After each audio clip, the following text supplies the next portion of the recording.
99,4 FM Radio Kardopa berani tampil beda di Talk Show Spesial bersama Kominfo Sumut. Untuk pagi hari ini Anda bisa saksikan live Facebook kita di Kardopa 994 FM atau juga live streaming kita di www.kardopafm.co.id. Untuk topik hari ini, sukseskan sensus pertanian tahun 2023. Kita akan bahas selama 1 jam ke depan bersama 2 narasumber yang sudah hadir. Kita kenalan dulu nih dengan narasumber kita yang pertama. Ini ada Bapak Nurul Hasanuddin sebagai Kepala BPS Perwakilan Sumatera Utara. Selamat pagi Bapak. Selamat pagi. Gimana kabarnya hari ini? Kayak kelihatannya fresh, seger gitu ya Pak. Alhamdulillah. Oke deh. Ya. Selain itu narasumber kita yang kedua ini ada Pak Bobi Ramadana sebagai Duta Petani Milenial Sumatera Utara. Selamat pagi. Selamat pagi Kak. Manggilnya Abang nih kayaknya. Boleh. Bang, kalau boleh tahu Abang sebagai petani apa nih Bang? Petani milenial, Duta Petani Milenial. Oke, Duta Petani Milenial gitu ya. Nah, untuk hari ini kita mau ngebahas sukses sensus pertanian tahun 2023. Tapi sebenarnya mungkin banyak pertanyaan nih Pak, mungkin dari pendengar Kardopa atau masyarakat juga. Sebenarnya apa tujuan dilaksanakannya sensus pertanian? Ini tadi kita sempat ngobrol sudah berlangsung selama 7 kali ya Pak ya? 7 kali, ini berlangsungnya 10 tahun sekali. 10 tahun sekali. Kelamaan nih Pak, enggak? Ini sebenarnya apa ini maksud tujuan diadakannya sensus pertanian ini gitu? Iya. Jadi memang kita di Badan Pusat Statistik itu kan mendapat amanah ya Kak ya. Jadi ada sensus pertanian, tapi ada juga sensus penduduk, ada sensus ekonomi. Nah, untuk sensus pertanian ini memang diselenggarakan 10 tahun sekali pada tahun yang berakhiran 3. Nah, kebetulan tahun ini adalah tahun 2023. Ini persis ya, ini di periode ke-7 ya, dari pertama kali kita menyelenggarakan sensus pertanian di tahun 1963. Nah, tujuannya secara umum tentunya kita ingin mendapatkan profil dan potret terkait dengan sektor pertanian kita. Ya, kita tahu bahwa di sektor pertanian ini kan sangat luas ya Kak. Ya, terkait dengan tanaman pangan, ada juga perkebunan, ya kan, ada peternakan, perikanan dan juga berbagai hal. Nah, banyak hal yang tentu di tahun 2023 ini ada yang baru nih Kak. Yaitu terkait dengan petani milenial dan juga ada urban farming, ada juga perhutanan sosial yang kita ingin potret. Selain juga kita mencakup terkait jasa pertanian. Saya penasaran dengan Duta Petani Milenial Sumut. Ini emang ada seperti ajang kayak pemilihannya gitu atau gimana ini Pak? Ya, ini tanya sama Pak Bobi. Pak Bobi nih, Bang Bobi nih. Gimana nih Bang Bobi? Bisa kepilih sebagai Duta Petani Milenial Sumut nih, cerita dulu. Sampai besok pun nggak apa-apa, aku tungguin nih. Baik, jadi sebenarnya Kak, kita tidak ada yang namanya berlomba-lomba gitu ya. Kayak pemilihan gitu nggak ada ya? Pada hakikatnya memang Duta Petani ini adalah lahir dari mahasiswa pertanian yang menggeluti di bidang pertanian. Nah, alhamdulillah hari ini dengan Bapak Presiden Jokowi kita dilantik sebanyak 1.500 Duta Petani Milenial dan juga Duta Petani Andalan yang masing-masing fungsinya itu sebenarnya sama, menjadi role model Kak, role model untuk teman-teman bahwasanya hari ini pertanian itu asik gitu, seperti itu kira-kira. Jangan malu jadi petani. Benar, gitu jangan malu jadi petani. Karena banyak yang malu juga nih. Padahal sebenarnya petani ini sangat luar biasa sekali. Gak ada mereka kita nggak bisa makan juga sih. Benar kan? Benar. Gak ada mereka kita nggak bisa ngapa-ngapain nih. Nah ini kan Pak 10 tahun sekali. Bapak bilang berakhiran 3. Aku penasaran Pak. Kenapa harus memilih yang berakhiran 3? Ada apa dengan angka 3 gitu? Jadi sebenarnya itu kan memang amanahnya memang tertuang di dalam undang-undang. Ada undang-undang. Ada undang-undang statistik nomor 16 1997 itu memang memberikan amanah kita bahwa di tahun berakhiran 3 itu kita diwajibkan menyelenggarakan sensus pertanian. Sensus pertanian. Jadi memang itulah ininya filosofinya ya. Walaupun tentu di dalam konteks pembagian waktu itu tentu ingin melihat dari 10 tahun itu. Pertama kita potret penduduknya, kemudian pertaniannya, baru kemudian 2026 itu ekonomi, kan gitu. Karena memang yang potensi di dalam data statistik kita sebenarnya penduduknya ya kan.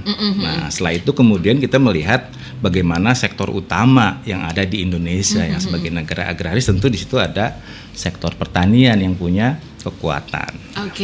Jadi ini sebenarnya untuk pelaksanaan sensus pertanian ini jatuh tanggal berapa, sampai kapan atau gimana ini Pak? Ya, jadi untuk 2023 ini di bulan Mei ini kita sedang pelatihan petugas dan mereka harus melakukan pendataan itu mulai tanggal 1 Juni. 1 Juni. Dia start kemudian berakhir di tanggal 31 Juli. Jadi 2 bulan penuh itulah petugas kita akan mendata ya, berkeliling dari pintu ke pintu ya di seluruh Sumatera Utara khususnya ya kan, di 33 kabupaten kota. Oke, ini berarti berkoordinasi dengan pejabat-pejabat daerah atau melibatkan siapa aja nih Pak di sini? Ya, yang jelas kalau dari proses kita pengumpulan data itu kan memang ruang lingkupnya di rumah tangga ya kan. Artinya memang itu dari desa, dari yang unit yang terkecil, dari desa, kecamatan, kabupaten kota itu memang kita harus mampu memotret bagaimana profil pertanian kita di Sumatera Utara. Kan kalau bisa dibilang Indonesia ini kan negara agraris ya, terkenal dengan pertaniannya yang sangat luar biasa. Ini kalau dari pandangan Bapak nih sebagai Kepala BPS Perwakilan Sumatera Utara, secara garis besarnya itu gimana kondisi sektor pertanian kita saat ini di Sumatera Utara nih? Ya, yang jelas kita punya pengalaman yang berharga ya Kak ya, terkait dengan COVID kemarin kan. Nah, sektor pertanian kita mampu menopang itu ya kan. Mampu memberikan daya tahan pertumbuhan ekonomi kita. Ya di saat semua sektor itu kontraksi negatif, pertanian tetap tumbuh ya. Artinya ini pertanian tetap jalan gitu ya. Jalan. Nah, di sana ada 29% sebetulnya masyarakat yang bekerja di sektor pertanian.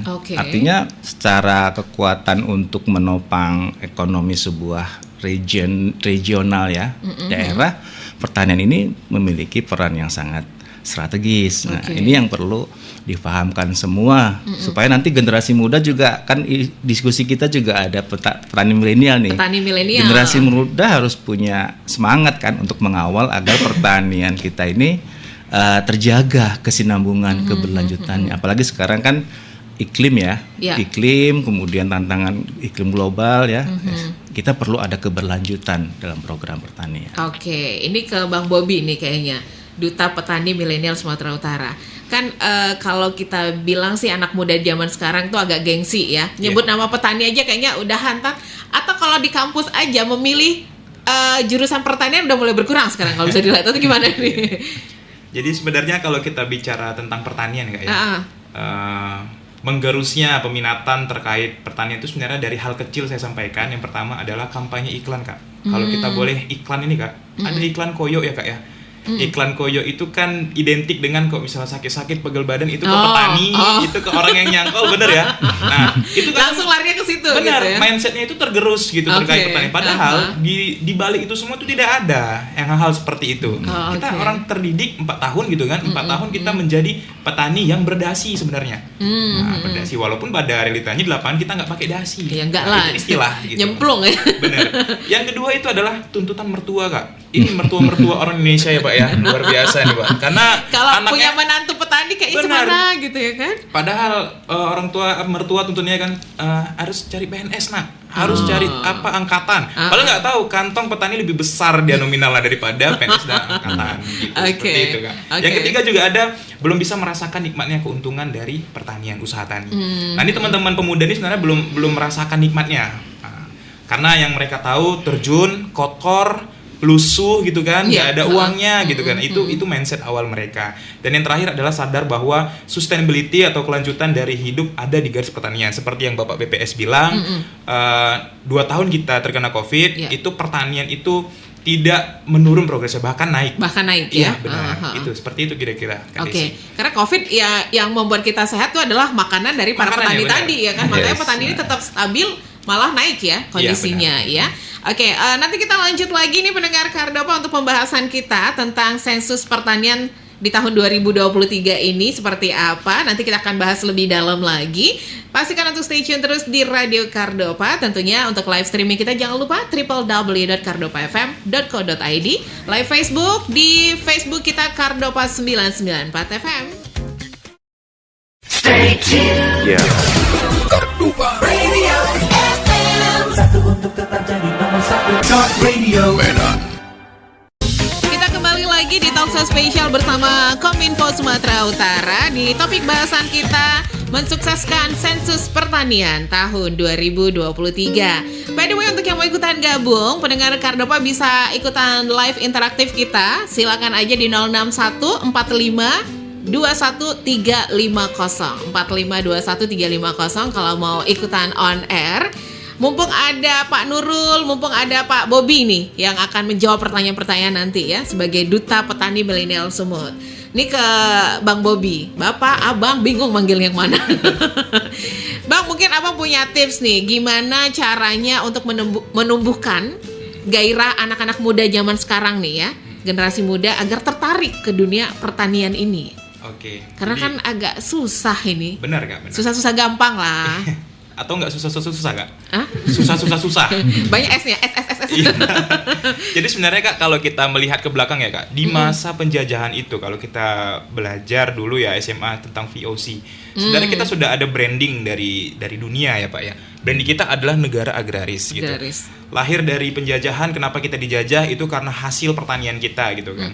Nah, tanah kita subur. Tanah kita subur, benar. Sebenarnya kalau kita melihat dari sisi ke belakang saja, kita sudah menang banyak terkait branding pertanian di mata dunia. Nah, ini sebenarnya yang tidak disadarkan dengan teman-teman milenial, generasi Z ataupun generasi X dan lainnya gitu kan. Karena memang sembari yang saya bilang tadi terkait dengan kampanye iklan, tuntutan mertua segala macam gitu kan, kita perlu rebranding lagi nih pertanian. Apalagi sudah didukung oleh BPS yang harusnya hari ini pertanian sudah mulai on fire Pak. Oke. Bapak, dari datanya kita mulai gas di lapangannya seperti itu. Jadi kan memang percepatan akselerasi dari pertanian sudah mulai harus kita langsungkan. Nah, ini terkait dengan branding pertanian juga. Kami dari petani milenial juga akan turun ke lapangan bahwasanya menggerus yang namanya isu-isu negatif terkait anak petani nggak bisa sukses gitu. Padahal yang kita yakini di belakang adalah petani sumber dari kehidupan. Nah, seperti itu kira-kira Kak. Oke. Berarti kan Abang dan teman-teman yang kepilih sebagai Duta Petani Milenial Sumut ini udah dibekalin dong tentang ilmu-ilmu pertanian gitu. Iya, benar. Apa aja nih kalau boleh tahu? 2 minggu yang lalu kita kunjungan ke Langkat Kak. Ke Langkat kebetulan kita ada terkait penyampaian sosialisasi isu terkait sebuah pupuk yang bisa lahir dari rumput. Nah, itu kan sudah ada risetnya. Nah, hari ini tugas kita akan menjadi role model dan juga menyampaikan ke masyarakat. Karena kalau kita tarik fungsi dari kita petani milenial ataupun mahasiswa pertanian gitu ya, itu menjadi middle power. Yang menyampaikan kebijakan pemerintah itu mahasiswa. Yang menyampaikan suara hati kecil masyarakat ke pemerintah adalah mahasiswa juga. Nah, itu menjadi middle powernya sebenarnya. Seperti kita ke Langkat semalam, kita dibekali oleh teman-teman dari Dinas Pertanian juga untuk bagaimana caranya bisa tanpa beli pupuk, kita bisa mempupuk tanaman kita pakai rerumputan. Oke, karena isu masalah pupuk ini masih ada aja. Benar. Benar kan Pak? Iya, betul. Dan itu digaungkan juga dengan pupuk organik Kak. Pupuk organik. Iya, pupuk organik yang bisa kita buat sendiri. Nah, itu bisa lebih menghemat dan efisiensi. Benar gitu. Ya. Itulah yang mungkin diberikan ke masyarakat pembelajaran tentang pupuk tadi ya. Benar. Salah satunya ya. Nah, ini terkait data nih Bapak nih ya.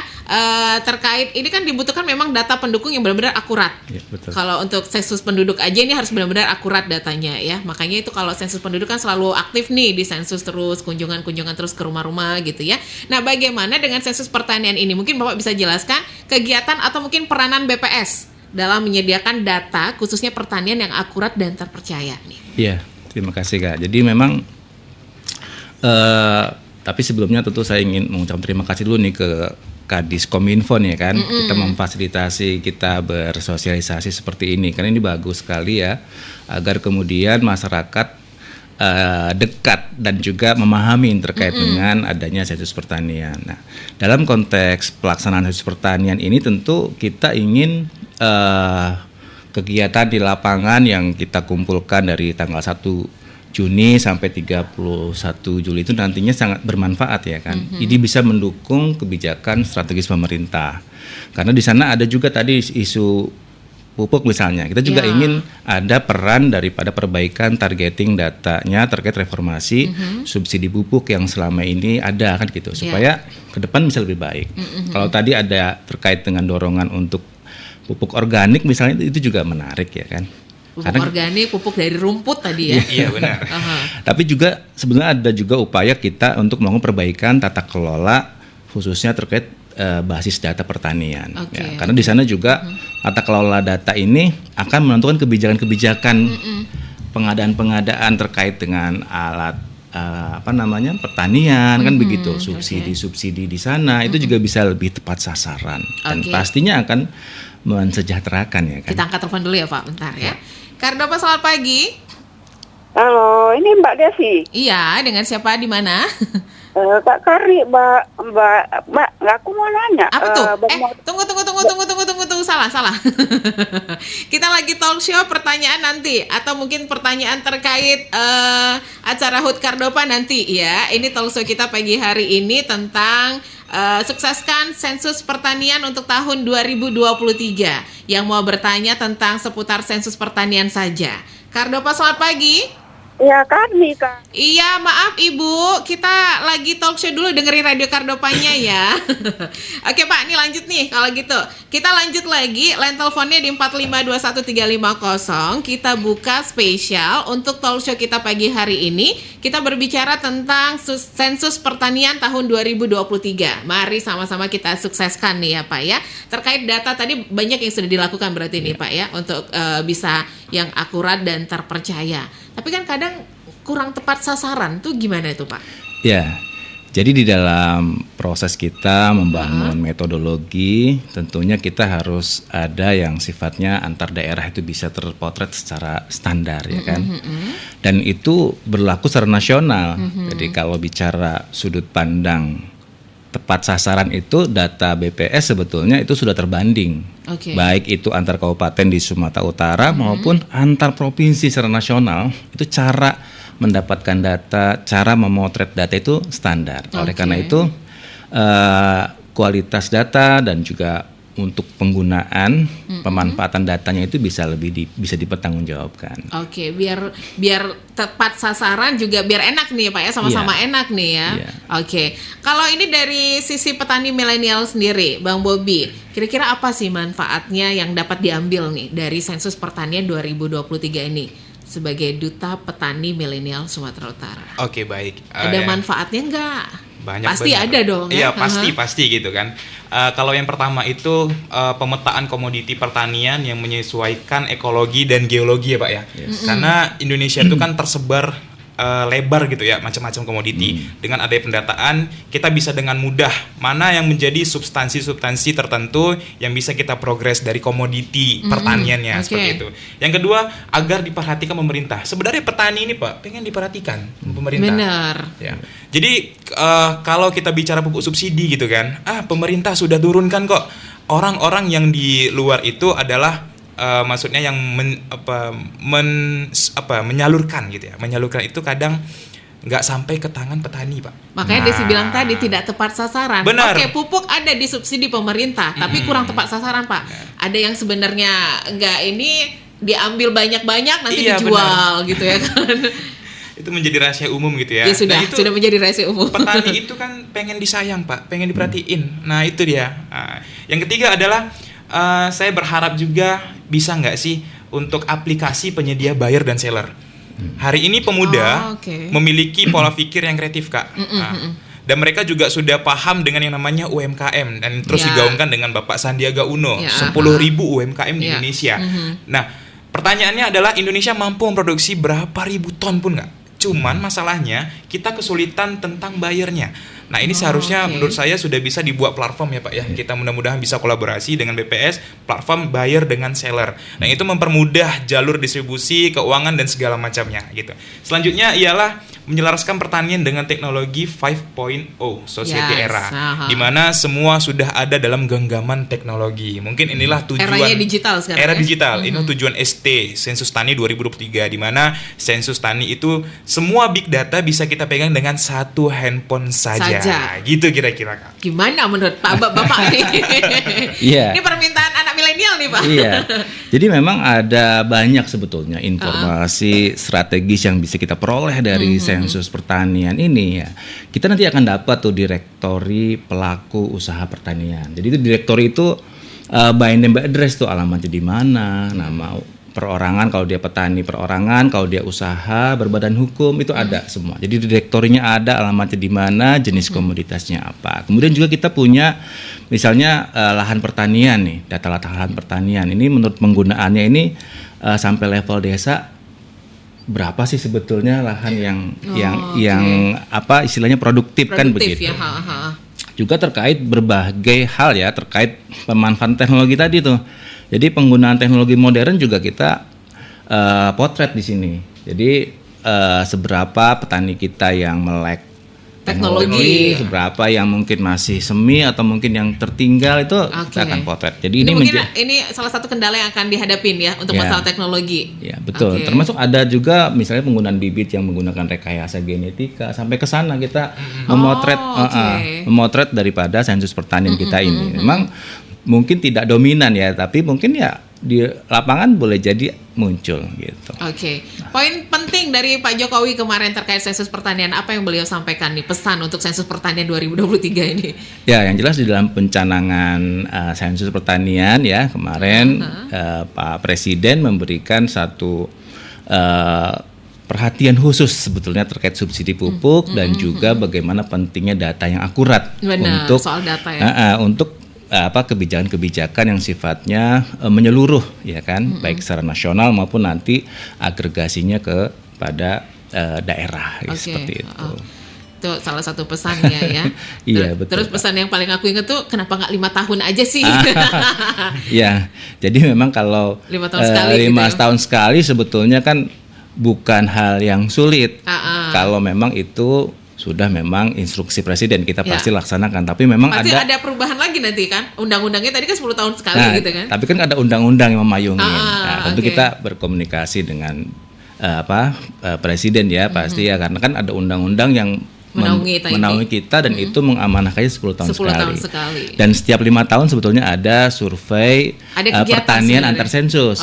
Jadi kalau di tahun 2018-nya, jadi kalau kemarin kan terakhir 2013 ya. 2013. Itu sensus pertanian 2013. Nah, 2018 itu ada survei pertanian antar sensus 2018. Nah, sekarang 2023 itu sensus lagi. Tapi di dalam SUTAS atau survei pertanian antar sensus ini sifatnya sampel. Tapi juga banyak sampelnya, itu bisa menjadikan satu populasi ya, kesimpulan populasi, karena memang secara statistik itu bisa dilakukan seperti itu. Mudah-mudahan sih ya. Mungkin kalau 10 tahun sekali memang nunggunya cukup lama nih. Tapi di dalam menuju 10 tahun ini kan banyak yang dikerjakan, banyak yang dilakukan gitu ya Pak ya. Betul. Nah, kalau ngomongin tentang cakupan sensus pertanian ini, kemana aja nih Pak? Seperti apa nih? Jadi cakupan itu kan ada 2 ya. Jadi ada cakupan yang sifatnya geografis, ada cakupan yang sifatnya sektor. Nah, kalau geografis itu kan memang cakupannya ini menyeluruh. Di seluruh Indonesia, di seluruh pelosok. Semua baik itu perorangan maupun usaha yang bergerak di pertanian, sektor pertanian itu kita potret ya. Nah, kalau cakupan dari sisi sektor, kita ada tanaman pangan, itu ada padi, palawija ya kan. Di sana kita potret. Ada hortikultura, ada buah-buahan, sayur-sayuran. Di sana kita juga potret petani-petani yang bergerak di sektor itu. Ada peternakan, baik ternak yang sifatnya ayam misalnya unggas, juga ternak-ternak besar seperti sapi ataupun juga yang lainnya. Ada juga perikanan, baik itu perikanan tangkap maupun budidaya, kan gitu. Nah, dan juga perkebunan tentunya. Nih di Sumatera Utara ini kan potensi perkebunan luar biasa nih. Ada kelapa sawit ya kan. Itu menjadi penopang yang tidak bisa dibantah ini ya, terkait dengan bagaimana besarnya peran sektor perkebunan di Sumatera Utara khususnya ya, bahkan juga mungkin di Indonesia. Gitu. Tapi kalau ngomongin tentang sektor pertanian tadi Pak, ini yang paling tinggi pertanian apa nih Pak, kalau kita lihat nih? Ya, jadi kalau kita bicara sektor pertaniannya, secara umum di sana ada perkebunan di dalamnya. Tentu perkebunan lah secara value added ya, nilai tambah di dalam perekonomian kita punya peran yang dominan. Perkebunan berarti masih pegang peranan penting ya, nih. Betul. Perkebunan. Perkebunan ya. Kalau petani ini Pak, padi, sawah gitu masih? Ya, sebenarnya itu juga besar ya untuk Sumatera Utara. Hanya memang dibandingkan perkebunan itu tentu lebih dominan perkebunan. Tapi memang perkebunan ini kan sangat sensitif ya, sangat terpengaruh harga global. Nah, begitu harganya tidak sehat itu di internasional dia bisa anjlok gitu. Sangat sensitif. Sementara itu kuenya itu sebenarnya kue ekspor kan gitu ya. Itu lebih menengah atas tuh. Tapi di dalam grassroots sebenarnya pertanian tanaman pangan itu punya peran yang lebih besar. Punya gitu. peran yang sangat besar sebenarnya ya. Baik pendengar Kardopa, jangan kemana-mana. Yang mau ikutan gabung nanti kita buka lagi line telepon on air di 4521350. Untuk yang mau bertanya ke Facebook kita juga boleh. Kita bisa saksikan live Facebook kita di Kardopa 994 FM dan juga live streaming kita di www.kardopafm.co.id. Kita akan kembali lagi setelah yang berikut ini. Stay tuned. Yeah. Kardupa Radio FM. Satu untuk tetap jadi nomor satu. Talk Radio Medan. Masih bersama Pak Nurul Hasanuddin dan juga Bang Bobi ini sebagai Duta Petani Milenial Sumut ya. Nah, mungkin ke Bang Bobi nih. Ini sudah kepilih berapa lama jadi Duta Milenial? Udah berjalan berapa lama? 1,5 tahun. 1,5 tahun. Suka dukanya 1,5 tahun menjalani Duta Milenial, Duta Petani Milenial Sumut gimana nih? Kalau sukanya sih banyak karena memang saya juga sama teman-teman berbagi sering ilmu ya, berbagi ilmu kepada petani dan ternyata memang di dalamnya itu terkadang kami berpikir gini, kami kan diberi materi gitu ya dari Menteri Pertanian gitu kan. Terkadang kami masih merasa minder bahwasanya ilmu lapangan itu lebih banyak daripada petani. Namun fakta lapangannya ternyata petani itu juga membutuhkan ilmu dari kita yang banyak mereka tidak tahu, apalagi berbasisnya teknologi ya, kan. benar. Gitu. Teknologi Itu kira-kira, tadi ya. Mungkin ini yang butuh mereka dapatkan sih Iya, ya. Karena memang zamannya sudah semakin canggih. Nih kita ke Bapak nih. Ini kan terkait memang kalau kita lihat pertanian kita ini cukup tinggi di Sumatera Utara saat ini. Mungkin ada apa yang harus dilakukan lagi untuk lebih meningkatkan kembali pertanian di Sumatera Utara kita ini, Pak? Iya. Ada PR berarti ini masih kita ya, Pak ya? Ya, jadi memang kesinambungan program pertanian ini menjadi sangat penting di sini kan gitu. Artinya untuk meningkatkan produksi pertanian, paling tidak kita bertahan dengan yang sudah tinggi ini pun tentu perlu perjuangan ya. Benar. Untuk bertahan, sehingga nanti menambah berbagai aspek untuk peningkatan. Jadi ada inovasi-inovasi yang harus kita dorong, termasuk juga bagaimana meyakinkan terkait dengan ekosistemnya ya kan. Hulu ke hilirnya. Ya, hulu ke hilir. Kita punya pengalaman kemarin ketika cabai ramai gitu kan. Dibuang kemarin Pak. Jadi harganya turun deras. Iya, Jadi kan bicara hilirnya juga perlu. Apakah itu ada cold storage-nya, penyimpan atau pak industrinya. Seperti misalnya ada kalau disebut merek itu ada kayak bon cabai yang pengering-kering itu kan. Yang cabai kering. Nah, walaupun pakai level-level tuh Pak. Ya, walaupun di lapangan tentu membangun ekosistem ini nggak mudah ya kan. Karena ada juga pola konsumsi masyarakat masih maunya yang seger-seger ya kan. Nggak mau yang produk-produk yang diawetkan. Nah, tapi ini menjadi kebutuhan untuk meningkatkan itu sesungguhnya karena dari situ semangat kan.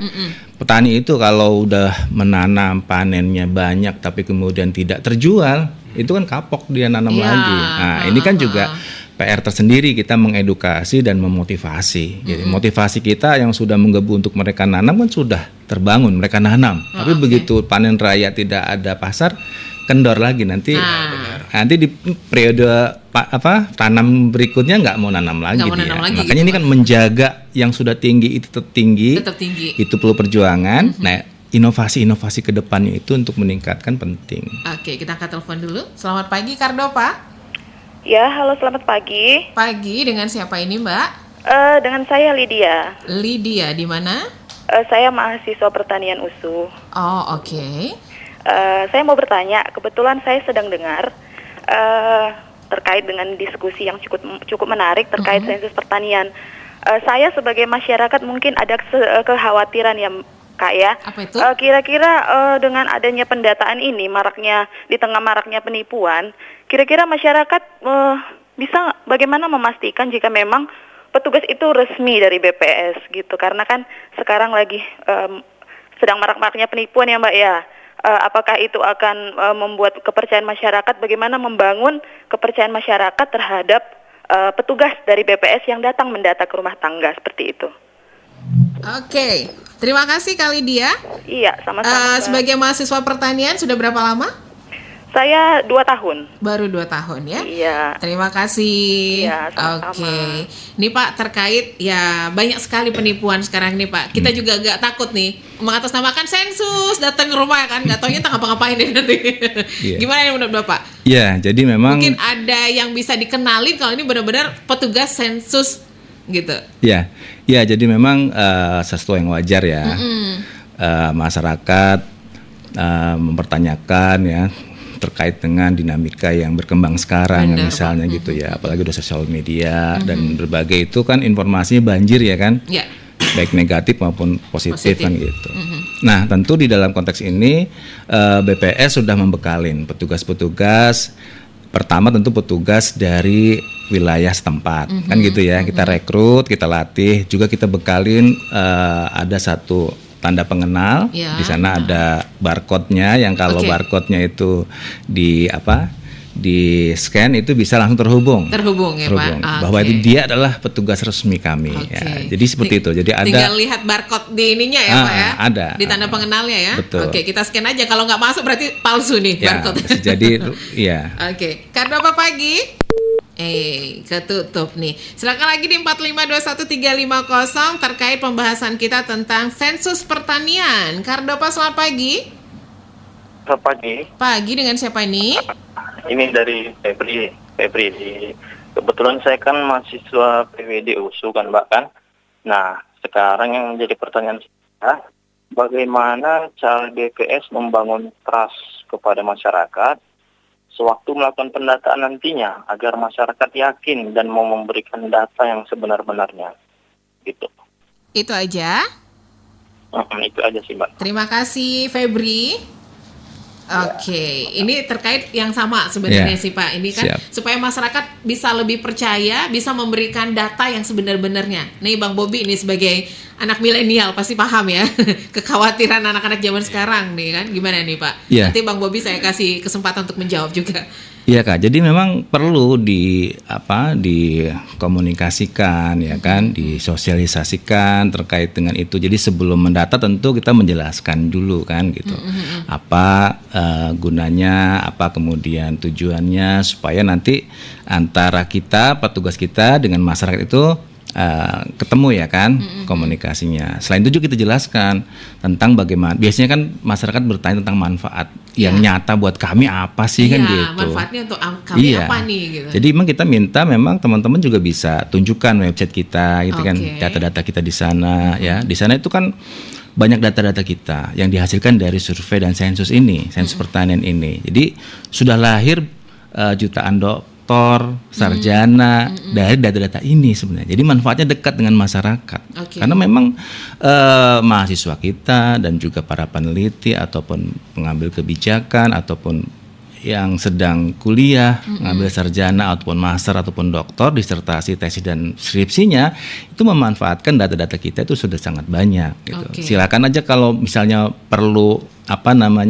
meyakinkan lagi kan gitu. Itu bisa melihat datanya secara clear bahwa data itu dimanfaatkan. Oke. Dan ini perlu didekatkan sebenarnya. Benar Pak, Didekatkan. butuh pendekatan ke masyarakat. dekatkan. Karena masyarakat pasti takut soal ini Pak, Iya. takut disalahgunakan nih data Betul. gitu. Benar kan Bang Bobi? Yang jelas kan ada satu aspek kan seringkali juga masyarakat takut karena ada pajak lah, ada apa gitu. Oke. Ya kita yakinkan memang ini tidak ada hubungan apa-apa, dan dalam konteks data individu pun kita sangat secure. Oke. Kita jamin kerahasiaannya. Jadi nanti yang muncul itu adalah data informasi yang sifatnya agregat tentang pertanian, padinya, berapa lahannya, kan gitu. Sebatas data-data yang sifatnya makro ya. Oh, Karena oke. data individu itu betul-betul tetap kita jaga security-nya, Oke. tidak terbuka gitu. Oke, takutnya seperti Bapak bilang tadi, kena pajak pula lah ini nanti. Nih menurut Bang Bobi gimana nih terhadap keluhan-keluhan masyarakat terkait data-data yang akurat ini, kan karena orang takut mau ngasih data, takut disalahgunakan, disalahartikan gitu. Kalau dari kacamata saya dari masyarakat ya, ketika saya menjadi masyarakat dan ada petugas sensus yang datang, kalau saya memang benar-benar di bidang pertanian, mungkin saya hari ini welcome banget terhadap Oke. sensus ini. Karena apa? Data itu kan bisa menjadi acuan kita dalam membangun bisnis sebenarnya. Pertanian tuh nggak jauh-jauh dari bisnis ya Pak ya. Ya. Kalau pas-pasan dimakan, kalau lebih dijual. Yes. Nah seperti itu dia. Jadi kalau misalnya ya, orang yang memang belum hatinya terjun ke pertanian langsung, mungkin itu arahnya ke yaudah isi aja gitu. Padahal dalam mencapai pencapaian sektor pertanian menuju lumbung pangan dunia 2045, itu kita butuh kerjasama sebenarnya. Nah ini yang belum disadarkan dengan masyarakat gitu. Jadi mungkin dari pihak kami petani milenial dan juga BPS terus menggaungkan sebenarnya Kak, terus menggaungkan betapa pentingnya data-data dari sensus tani 2023 seperti itu kira-kira. Oke, Pak, ini kalau misalnya ada yang tidak didatangin sensus pertanian ini, kalau mau melaporkan nih kemana nih Pak? Ya. Mungkin daerahnya nggak dikunjungin nih gitu, Betul. gimana?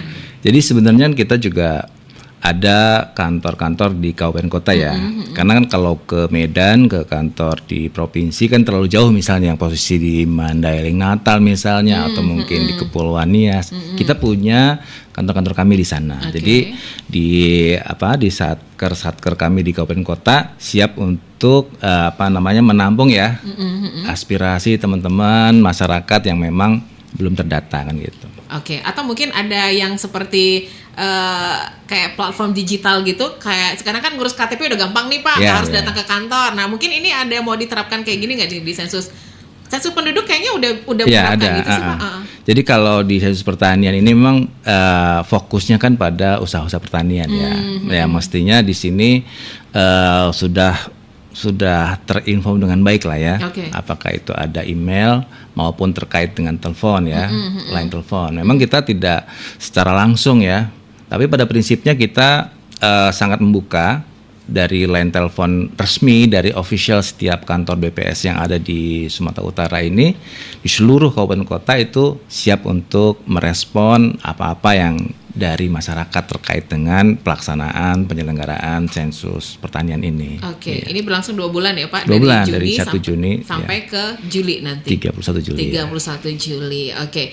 Nah, ini apa saja data yang dihasilkan dari kegiatan sensus pertanian 2023 ini Pak? Ya, tadi kan ada beberapa data yang menarik sebetulnya ya kan. Ada direktori usaha pertanian ya, untuk melihat potensi komoditasnya. Ada juga data petani milenial gitu kan, ada juga data terkait dengan perhutanan sosial, data terkait dengan urban farming, termasuk luas lahan, lahan penggunaan lahannya. Jadi data-data ini memang untuk kita potret profil-profilnya dari setiap kabupaten kota. Nanti potensi sentra-sentra produksi misalnya yang perkebunan di mana saja, sawitnya yang dominan, kemudian padi di mana saja, sentra produksinya, hortikultura di mana kan gitu. Kan kita mengenal misalnya kalau di Karo kita terbayangnya itu kan sayuran gitu kan. Cabai, itu kan bawang itu hortikultura kan begitu. Tapi boleh jadi kan di kabupaten lain ada juga kan gitu. Nah, itu kan yang perlu kita juga potret. Nanti keterbandingan spasial antar kabupaten kota juga kita gambarkan